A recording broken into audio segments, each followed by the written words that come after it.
me conta um pouco sobre como é a sua visão de ser a esposa do pastor, porque a gente tem, quando a gente entra para essa parte familiar do pastor, eu acho que muita coisa acaba se perdendo, ou até mesmo meio que perdendo valor em algumas coisas para as pessoas, sabe? Porque tem aquela coisa, né? A esposa de pastor tem um modelo que as pessoas têm na cabeça, a esposa do pastor é assim, o filho do pastor é assim, né? A gente tem sempre um estereótipo sobre essa família, né? Como se eles fossem os mais santos, os mais assim.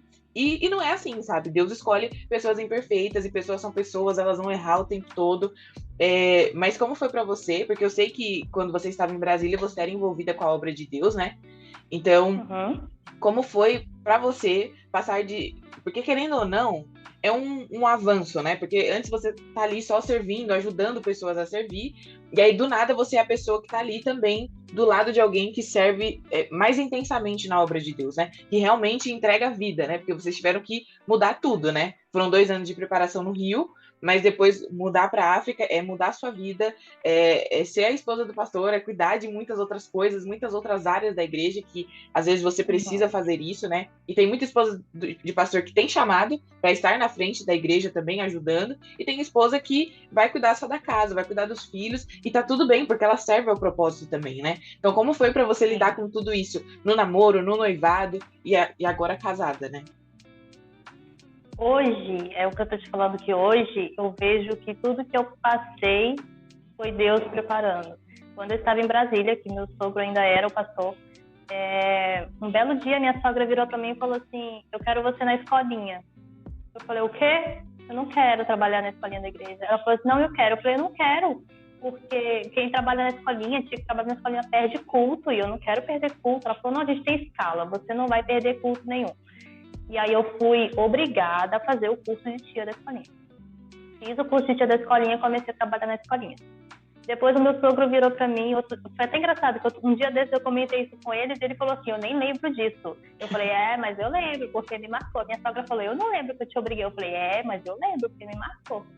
E aí meu sogro virou para mim e falou assim: o namoro de vocês só é de Deus se você for levantar da obreira. Eu falei: o quê? Primeiro tia da escolinha, agora obreira? Aí eu falei: tá, vamos nessa. E aí fiz o curso de obreira, fui levantar da obreira. Então, só daí a gente já está dentro de 2 ministérios dentro da igreja. Você é obreira, você é tia da escolinha, você já está fazendo coisa pra caramba. Quando eu me casei, a gente foi pro Rio, e aí meu esposo pegou a primeira igreja dele, aí foi que a realidade bateu. Porque aí você tem que estar ali, você tem parte financeira da igreja para poder ajudar, você tem a escolinha, se você tem tias para liderar, se você não tem tia, você é a tia. Se não tem ninguém para te ajudar a limpar a igreja, você limpa. Se não tem obreiro para te ajudar a colar envelope, você cola. Você é tudo. Não Uhum. tem ninguém para fazer a cantina da igreja, você faz a cantina da igreja. Então, assim, eu brinco com a minha sogra falando que a gente é veja multiuso, né? A gente faz de tudo dentro da igreja. Mas é realmente isso.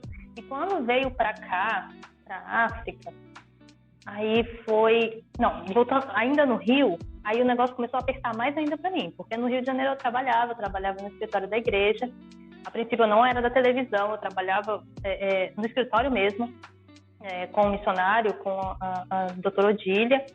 E então eu tinha minhas tarefas de trabalho, as minhas tarefas de casa e as minhas tarefas da igreja. Coisa pra caramba.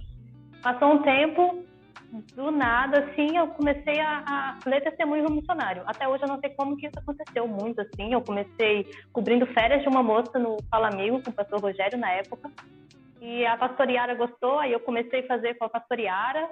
Aí, de repente, a pastoriara falou de mim pro missionário, e daqui a pouco eu tava lendo pro missionário. Eu falei: como é que eu vim parar aqui, meu Deus do céu? Então, assim, aí juntou mais coisa ainda. Do nada eu virei a Lolá da Graça. Aí juntou mais coisa ainda pra mim. Eu trabalho no escritório, televisão, trabalho da igreja e trabalho de casa, enfim. Viemos pra África, aí aqui a realidade pesou ainda mais, porque é um ministério grande, fora do país. Eu não estava dominando ainda a língua, como eu ainda não estou. Eu entendo bem o inglês, mas na hora de falar eu ainda, de vez em quando, dou uma travada. Ou então eu falo mesmo, vou tropeçando, e as pessoas se virem para me entender. Mas uma língua diferente, uma cultura diferente, um lugar diferente, longe de todo mundo e muito trabalho para fazer. Aqui a gente tem televisão, em outra província a gente tem um programa de rádio, tem toda a questão da igreja, de obreiros, de escolinha, enfim. Então, assim, ser esposa de pastor é uma responsabilidade muito grande, mas é um ministério também. Não adianta só uma pessoa chegar e falar assim, quero ser. Como eu já escutei pessoas, meninas, mulheres que vieram falar para mim e falaram assim, eu tenho um sonho. Eu falei, que sonho? Eu quero ser esposa de pastor. Eu falei, peraí, né? Assim, não é simplesmente, ai, que lindo, eu quero ser esposa de pastor. Eu nunca quis ser esposa de pastor.